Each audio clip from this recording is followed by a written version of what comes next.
World ભરૂચીવાળા federation સંચાલિત મમતા rehab સેન્ટરનો મમતા મહોત્સવ યોજાયો હતો। આ દુનિયાના સ્પેશિયલ અને માસૂમ બાળકોએ પોતાની અનોખી કલાકૃતિ બતાવી અને પધારેલા મહેમાનોની આંખો આંસુઓથી ભરી દીધી। આ મહોત્સવના ખાસ મહેમાન તરીકે નેહલ ગઢવી હાજર રહ્યા અને તેઓએ મમતાની કામગીરીને બિરદાવી ખૂબ અભિનંદન પાઠવ્યા હતા। WBVFના વર્લ્ડ પ્રેસિડેન્ટ જનાબ અય્યબ અકુજી સાહેબની અધ્યક્ષતામાં મહોત્સવ યોજાયો હતો। વિશેષ પુષ્પમાં ઇમ્પોસિબલના એક્ટર અને આ બાળકો પૈકી ઉદાહરણરૂપ એવા હંસ એસ લોટ ઉર્ફે ગોલુ અને તેમના માતા પિતા હાજર રહ્યા હતા। મહોત્સવમાં મમતા એડવાઇઝરી સમિતિના સભ્યો મેઘનાબેન જોશી, ચેતનાબેન દેસાઈ અને યશાબેન શેઠ પણ ઉપસ્થિત રહ્યા હતા। સેન્ટરના ઇન્ચાર્જ જનાબ હની પટેલ સાહેબે જણાવ્યું કે મમતા એ આવા બૌદ્ધિક અક્ષમ બાળકો માટે ઉમેદ અને હૌસલાઓની દુનિયા છે અને અમે એમની આ દુનિયાને હંમેશા સાચવીને રાખીશું અને આ બાળકો ઈશ્વરે આપેલ આપણા તમામની જવાબદારી છે। ખૂબ મોટી સંખ્યામાં મહેમાનો અને આવા બાળકોના માતા પિતા પણ ઉપસ્થિત રહ્યા હતા।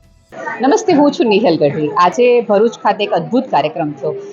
લોકો સ્પેશિયલ બાળકો, દિવ્યાંગ બાળકો, એવા કેટલા નામે, દેવદૂતના બાળકો, એવા કેટલા ઉપનામો આપી એક વર્ગને હંમેશા સમાજથી દૂર રાખે છે, એક ખૂણો આપે છે।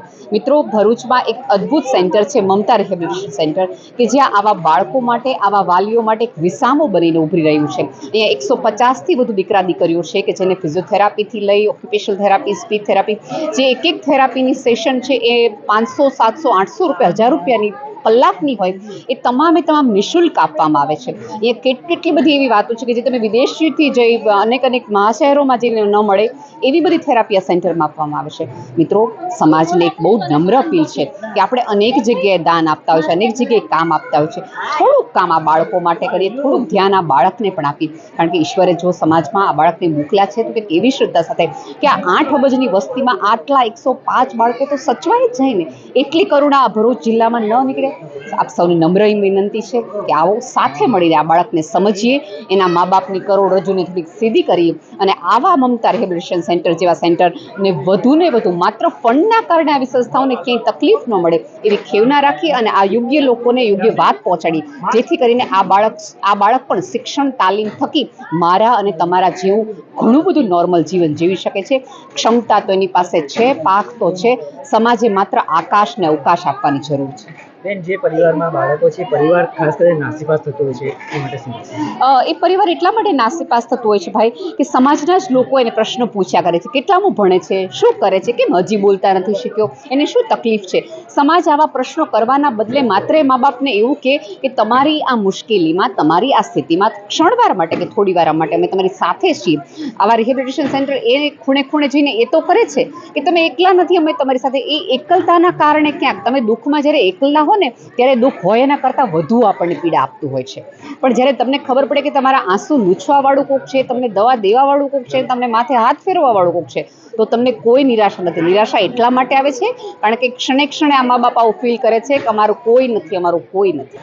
આજે માટલીવાલા સ્કૂલ કોમ્પ્લેક્સ ખાતે વર્લ્ડ ભરૂચીવાળા ફેડરેશન દ્વારા ચાલતા મમતા રિહાબ સેન્ટરનો 3જો વાર્ષિક શો હતો।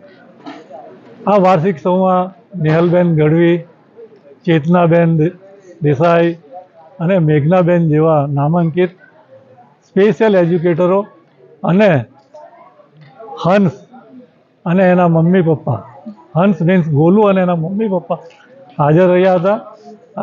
આ પ્રોગ્રામમાં અમારા વર્લ્ડ પ્રેસિડેન્ટ અને અમારા ડાયરેક્ટરો પણ હાજર હતા અને મમતા રિહાબ સેન્ટરના બાળકોએ કરેલું પરફોર્મન્સ સૌએ નિહાળ્યું અને 3 વર્ષના મમતા રિહાબ સેન્ટરે જે પ્રગતિ કરી છે એને આ લોકોએ બિરદાવી અને અમે આગળ ભરૂચમાં એક એક્સેલન્ટ આ ડિઝેબલ બાળકો માટેનું સેન્ટર ઊભું કરવા જઈ રહ્યા છે અને એના માટેનું તમામ પ્લાનિંગ ચાલી રહ્યું છે અને ઇન્શાઅલ્લાહ અમે આગામી વર્ષે મોટાભાગે એક નવું મમતા રિહાબ સેન્ટર ચાલુ થઈ જાય એવી અમારી તૈયારીઓ છે। Reporter Viral Gohil, Janadesh news, Bharuch.